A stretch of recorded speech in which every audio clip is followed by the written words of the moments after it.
Hi, this is Dr. Kimberley Linert, and you're listening to Incredible Life Creator Podcast. My guest today is Kathryn Morrison.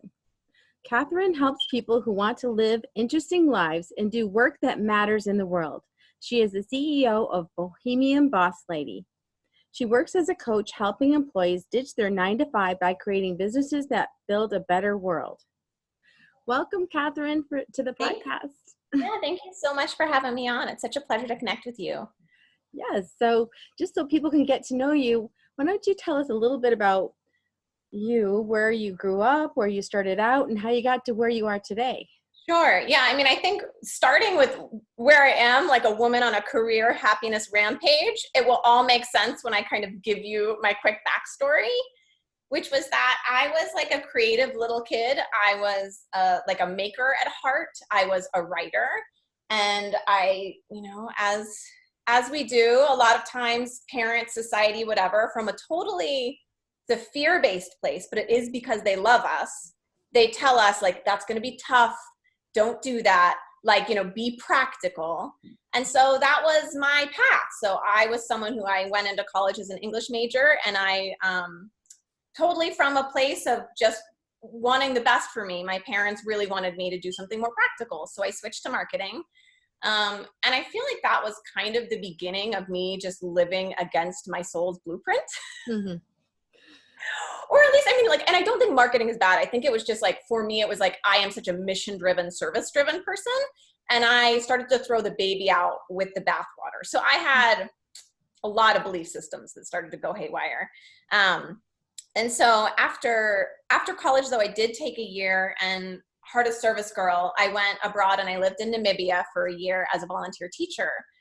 And I think that for me, after coming back, I got into a career where I was in sales and business development for over a decade. And I always knew it was wrong because I had Namibia to look back on. Mm.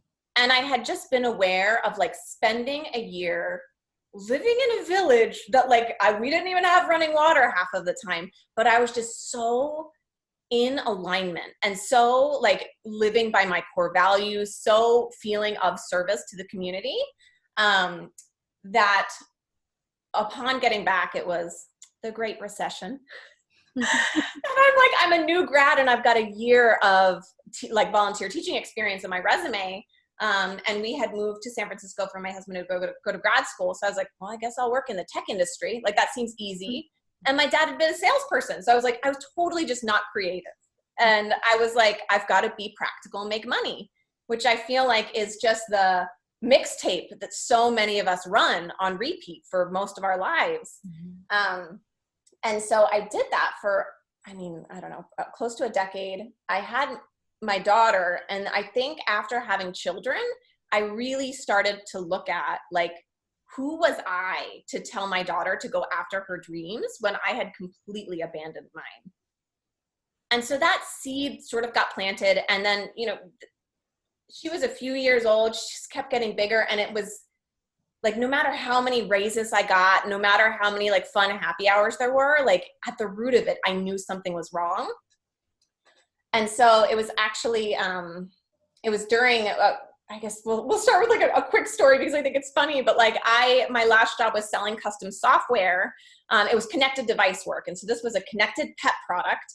And I was sitting in this meeting with some of the smartest people you would ever know, behavioral researchers and, technologists and just amazing people. And we were trying to figure out if we could build a device that could figure out how many times a day a dog defecated.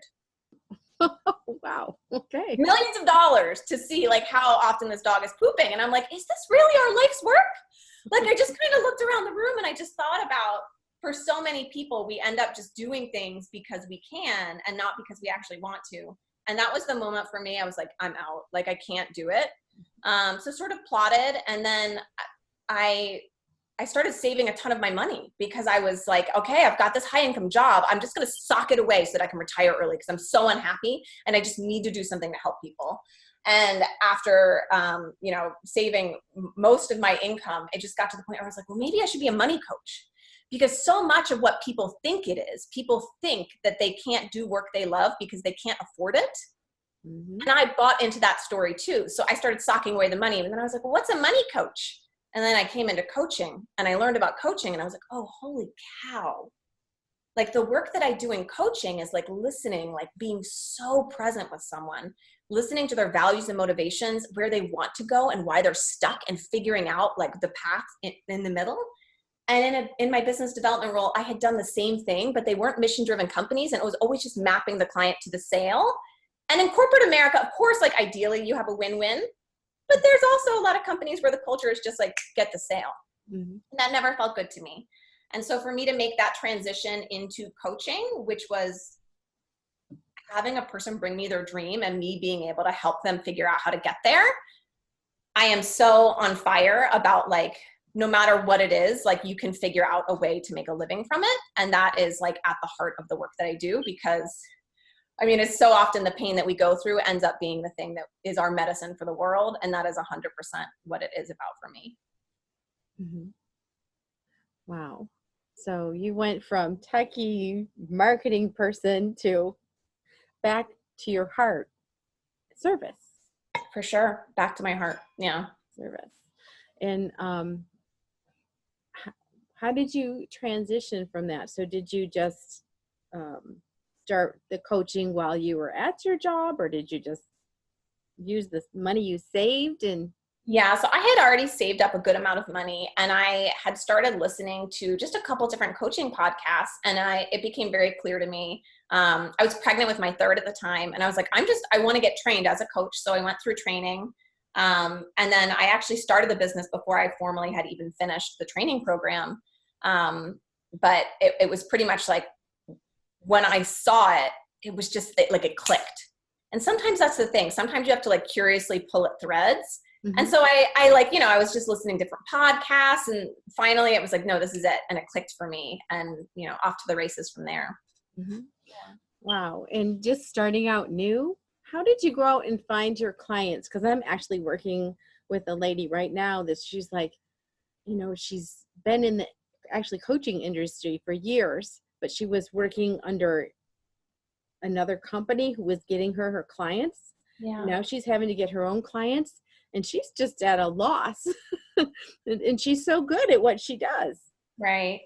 Well, it's interesting because I think that maybe for me, and this is why I can see now why I had to go through all of the business training that I went through, because I think a lot of people, they decide that they want to do something in the world, but they feel like they don't have the entrepreneurial chops. And those were never limiting beliefs for me. I definitely get hung up, like we could talk about the Instagram algorithm, and I just got coached today by my coach on that. Mm-hmm. But I feel like when you are so on fire with your mission and you really ground yourself into what your mission is in the world, you can't not grow your business.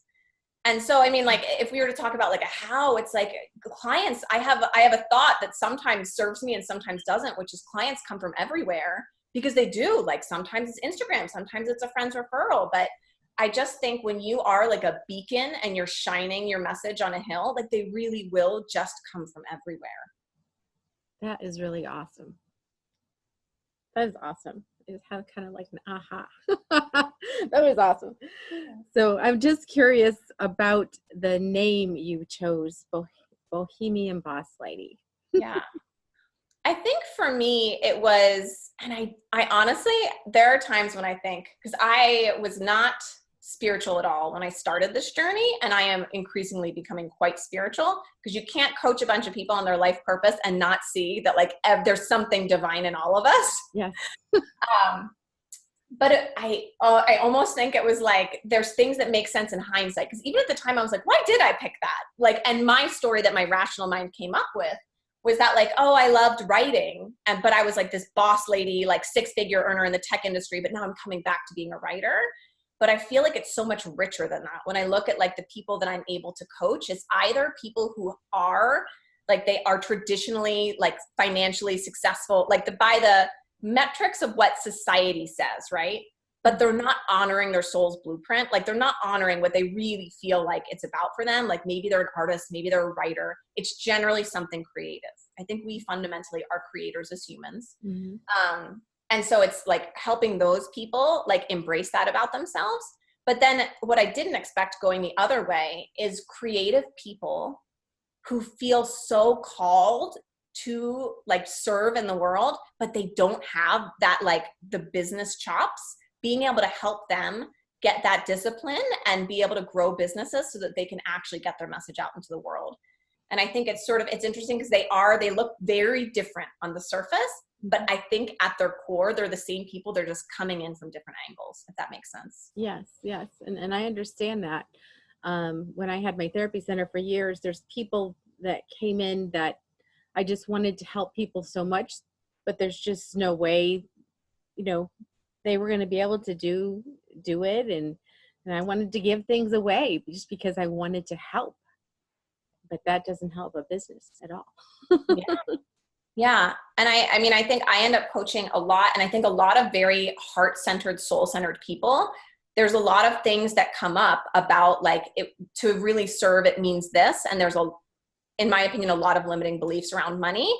And I guess like for me, what I really love is like, if I can teach someone to create money for themselves and be in service of the world for it, and recognize that like, it's not like you're manipulating or tricking. It's just money is an exchange of energy in the world. Yeah. And if someone values your product, absolutely. Yeah. You should be rewarded for that. Like you shouldn't have to suffer in this world just because you're a helper. I agree. Yeah. So you talk a lot about systems. So how do you take this servant person who kind of wants to give everything away, or how do you get them set up going from, either working for someone else and all of a sudden working for themselves? There has to be some kind of system set up. Absolutely. And I think that the transition, because I do work with people who are either they are currently employees and they're scaling a side business, or they made a jump to entrepreneurship and they're like, wait a second, I can't run this like I'm an employee. Mm-hmm. And if I were to say, I'm trying to think if I could like boil it down, I think one is like the relationship with money is very different, because going in and getting a paycheck is very different than understanding that you use your mind to create value in the world. And then you accept money into your life for that. That's a very different exchange than I go to work, I clock in, I clock out, and this comes to me. And so it kind of bends people's brains when they begin to understand, the more value I put into the world, if I am open into receiving, it really opens them up to the possibility of what their life can look like. Mm-hmm. As someone who is a servant to the world, but that doesn't need to come at a cost money-wise. I think another big one is relationship with time and the way that you're spending your time. Like I think because for me, I work with a lot of solopreneurs. So they're going off and they're doing something on their own, and they're having to be both the CEO, like the visionary, but you're also working for yourself. Mm-hmm. And so almost like setting up this system where you understand you're two different people, and you have time when you're working on the business and you're the CEO, but you also have a lot of time when you are your employee, right? Like you are the employee of yourself and you have to work in your business. And I think a lot of people, when they don't make that differentiation between the entrepreneur and the tactician, the one executing the work, you can get really mixed up in being in one or the other, and you end up not being able to grow the business. Got it. So do you actually work with people as far as setting up a schedule during their day, or say do blocks of time? If that's what they need. I mean, I think I'm a pretty stellar mindset coach. And so I can for instance, one person's growth over here might be being more disciplined, being more regimented. Like they might have a belief that I need to be free all the time to create. And so we've got to knock out some of those limiting beliefs, so that like they think that being focused means that they aren't free, right? Whereas like someone over here might have their time block schedule like 30 minutes at a time, and it's totally killing them. So it's being able to like look at what the person currently has set up and what their area for growth is, and like what result are they looking for and what's getting in their way. Mm-hmm. Yeah. And that kind of sparked my thought of, so how do people choose the things that are going to be the most productive or the most valuable for their time, their use of their time? Yeah. Well, I mean, I think it also comes down to core values. I think because of who I am in the world, I end up attracting a lot of people that freedom is a core value, fun is a core value, and service is a core value. So I think a very common question I would have for like an ideal client, which might be your listeners, is just like, if you were to sort of put it on a graph, what's the highest thing in terms of both impact and fun? And do that. Oh, I love that. I love that. So yeah, for me, it has to be fun, or I don't do it. If it's not fun, like, why are we doing it? Like, I don't do it. When I first started the business, I was like kind of white knuckling. I was like, wait a second, like the journey, it's not like you get to some destination and it feels better. Mm-hmm. But we're kind of taught like happiness comes later. Yes. Yes. Like get through the workday and then you have happy hour. Get That's through the exactly. Get through the work week and then you have the weekend. Get through like your entire career and then you have retirement. Like the underlying like thing that we're being taught is happiness comes later. Yes. And I don't think that serves us. No, why can't it just be throughout the day? Yeah. Or along the journey? Absolutely. I found that when I get to the end of a goal, I mean, I'll celebrate, but then it's like I just set another goal, so I'm in the journey again. Exactly. So if it's not fun along the way. Yeah. Yeah. Absolutely. So, and you said something about people actually who are in their jobs. Many people are disengaged. You'd given me a statistic on that. Yeah. I will get on my soapbox. I will start screaming from the rooftops because when I recognized how unhappy I was, I thought it was just me. And I want to scream it from the rooftops because the more people I coach, everyone thinks it's just them. And especially people who are like, maybe they have a life that looks good on the outside, but like they never ask themselves, what do I want for my life? They built someone else's dream. And then they get to the dream and they're like, wait, this isn't what I wanted. Like, I thought this is like where I was supposed to be. And so often you see that in a career where someone ends up, I think the latest statistics, it's close to 70% of people, American employees, are either like sleepwalking, like cognitively and emotionally disengaged, or actively cognitively and emotionally disengaged, which means like they're so miserable, they're actually a problem at work. They're like trying to undermine things at work.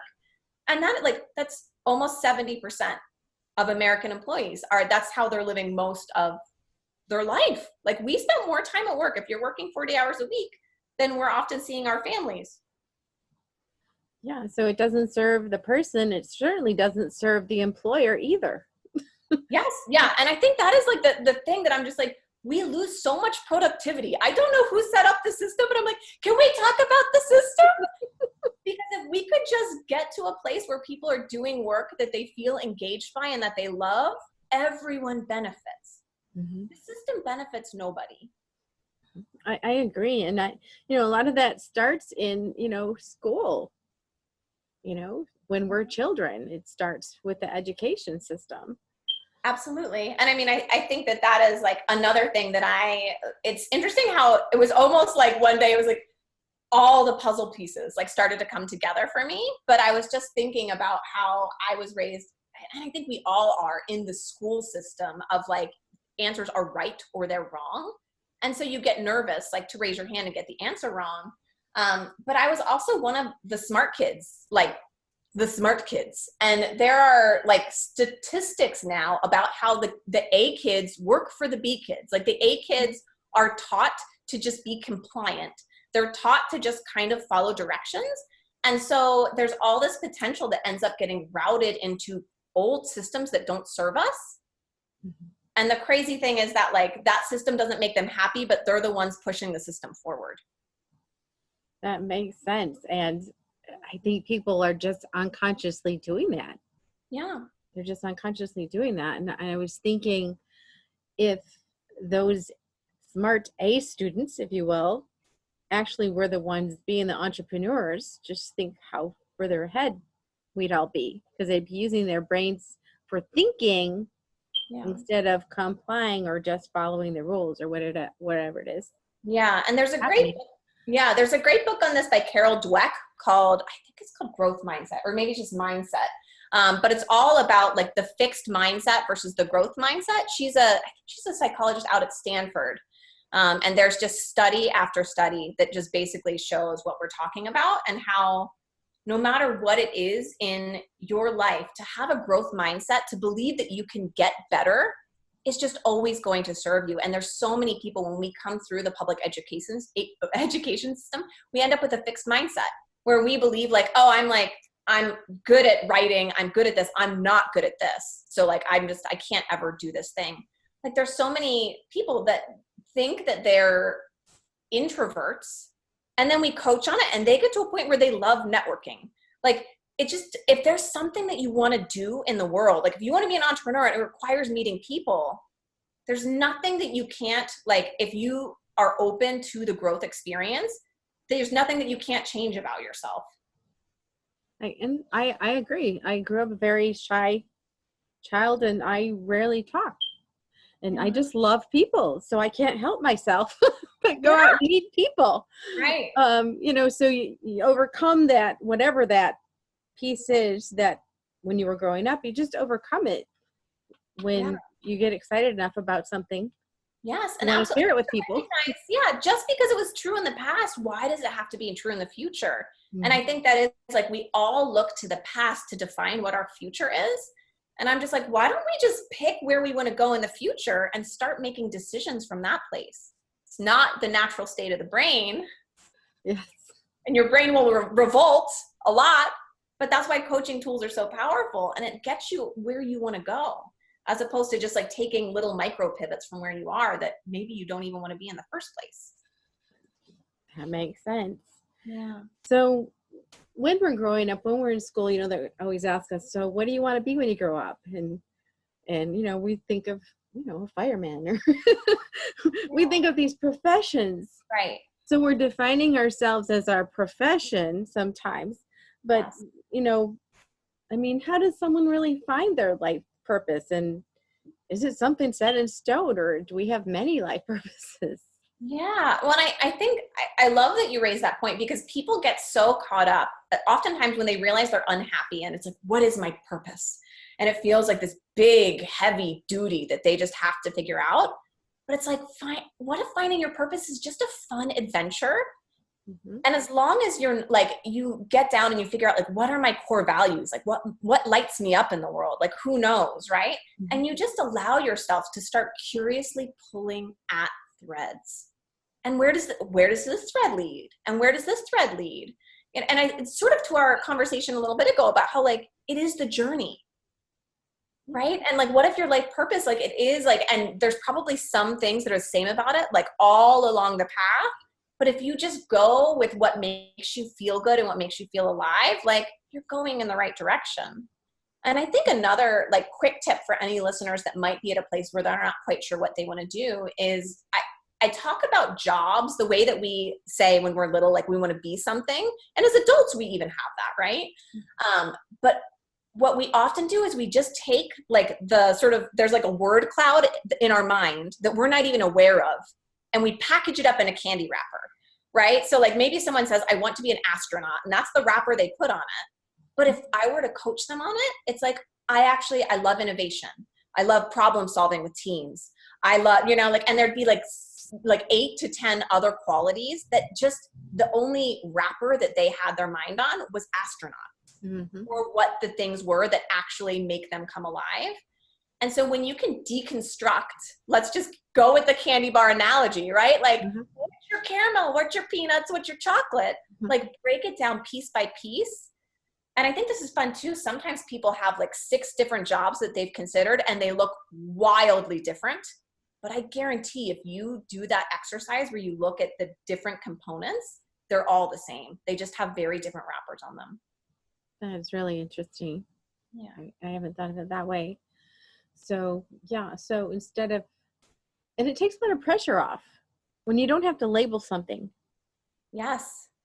And just think about, okay, I'm gonna think about who I am. What is it that I like?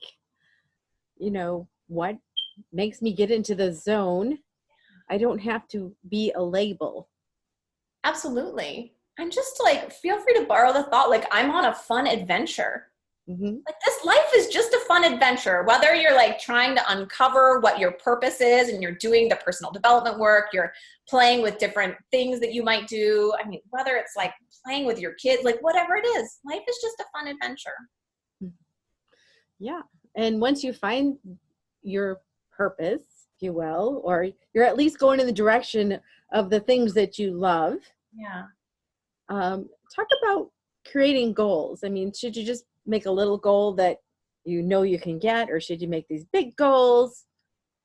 I mean, I think again, it really depends on the person. I think there's some people, and really what makes their soul happy, like they could be in a cabin in the woods just making canvases of art, and they could live a very quiet, peaceful life. And they're not hiding in the woods, right? I think that's the differentiation, right? When people when they sort of become hermits, right? When they shrink back, when they recoil because they think they can't do it, is very different than listening to yourself and honoring yourself. And there's so many people that really are like, I had a woman that I was just coaching recently, and I think because she's in this personal development world and she hears all these people like, we're going to have $1 million business. We're going to have $1 million business. And so she started to think it was like morally a problem, that really when she was honest with herself, she wants a stone cottage in England and she wants to walk her dogs and she wants to be a clinical psychologist. Right? And so it's just like that, then you should absolutely do that. I think for myself personally, like there were times when I worked that I was like, I just want to go move to the beach, but I am just a person that like, if I went to a beach within 3 days, I'd be like, how can we make the beach more efficient? Like, what can we add to the beach, right? Like, that's just my personal nature. And so it's been interesting because as I've graduated from coach training, I've really ramped up a lot more quickly than some of the other people that I went through training with. And I think for some people it's fear-based, they're scared to get started. And I think for other people, it's just like, we don't want a big, crazy business. Like, I just want something like nice that provides a little bit and this feels good to me. And I think it's like just getting yourself to the point where you're making decisions not from fear, but just honoring what feels good for you and what you want. Mm-hmm. And do you think that some people make goals because they think that's what they're supposed to do, or what, family, they want acceptance of someone, or they're trying to prove something to themselves as opposed to just making a goal because it makes you happy? Yeah. Absolutely. And I think that is like one of the huge differentiations that I think sometimes when people don't want to do something big from a fear-based place, like they think that it's going to take all of this work or do all of these things. But it's like, if you're doing it because you think it makes you worthy as a person, which there's so many people. I had a client and she had 3 Ivy League degrees and she still didn't believe in her value because she was using outside things to try to validate the fact that she had a right to exist in the world. And it's like, can we just all agree, all of us, whether you sit at home and watch Netflix or like whether you're out doing some Mother Teresa, like we all have an equal right to exist in the world. We're all equally worthy. You don't have to do anything to prove your worthiness. And now, if life is just a fun adventure, then what's your goal? Do you want it to be big? Do you want it to be little? And I think for a lot of people, they end up conflating those things. They think that they will not feel worthy or be worthy until they do certain things. So just switching gears a little bit, what gives you personally the most joy and happiness in your life? I have 3 children, which it's funny because I feel similarly about my babies and my business, which is like, it brings me the most joy and fulfillment you could possibly imagine. But it is also sometimes like, come on guys, what are we doing? But at the root of it, I would take the chaos every day over and over again. I have a daughter who's 6, a son who's 3, and a baby who's 5 months. So yeah, it's a lot. It is a lot, and they keep you really, really busy at that age. And I started the business when I was pregnant, and maybe this will help someone who's listening, but I think another thing that a lot of women sometimes have when they're starting to raise a family is they think that their business is at odds with the children. Uh-huh. And a thought that I have come to accept in my life is like, oh, I have twins. I have my baby business and I have my baby. And I've got to feed both of them, and I've got to nurture them, and I've got to love on them. Mm. And nothing is at odds. It's just all one beautiful ecosystem. I love that. I love that because so many, especially women, feel like they have to choose one or the other. Yeah. Yeah, and What you if really that's not don't. the case? You really don't. And your kids will be better for it too because they see you demonstrating that powerful woman. Yeah. It has been so fun to watch the way they talk about, like, mommy, are you going upstairs to coach? Like, are you doing this? Are you doing that? Like, they play pretend that they're like a coach. It's just, I love being able to like have a business that I'm running from the home and they see me doing it. It's, I don't know, makes my heart happy. Yes. Yeah, it's awesome. So, why don't you tell us a little bit about your business, what you offer, how you serve people? Yeah. I mean, right now I'm working specifically with employees who are currently employed in 9-to-5 jobs. Oftentimes it's something that they don't really like, but sometimes it is just like a woman who does HR stuff as an employee currently, like working with her to just do corporate training separately as a consultant.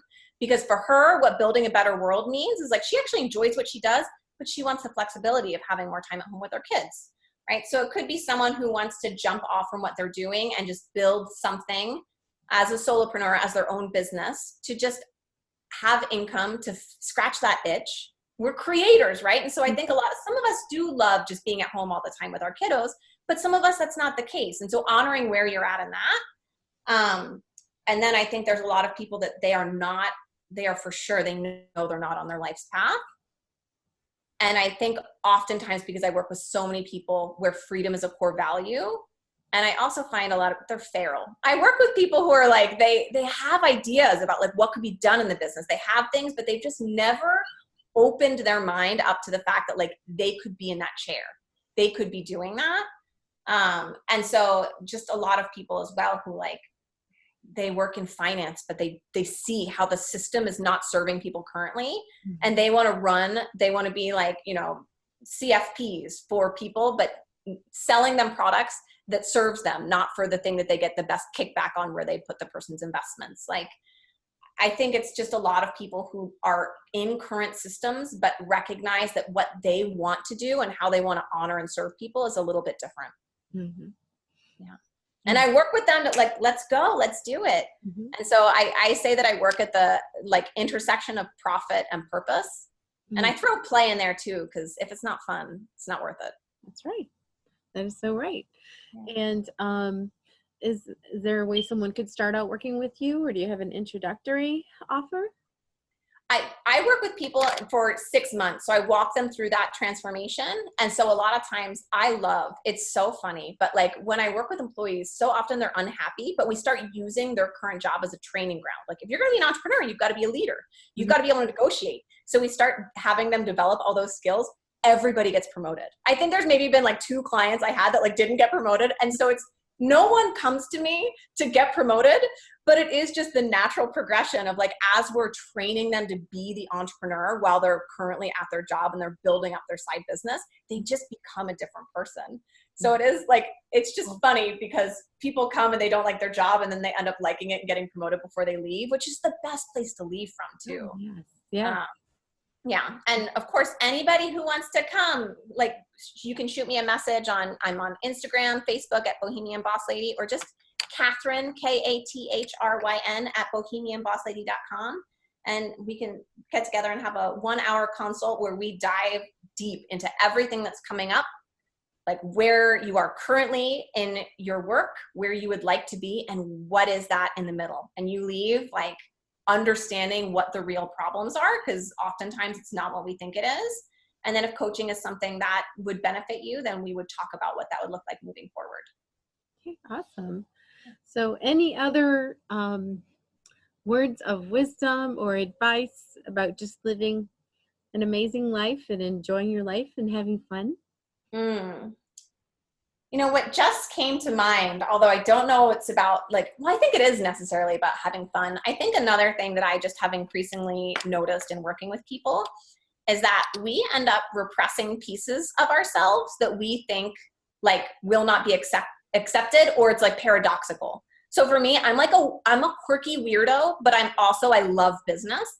And so for a while I was like, I have to be serious. I'm a business coach. And the more I just explored that, I'm like, it is our unique, I call it our personal alchemy, but it's literally what makes money. It's like, there's only one you in the world.